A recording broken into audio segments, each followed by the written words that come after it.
Βαρφοηλία.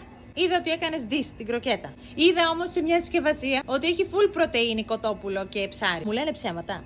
Ναι.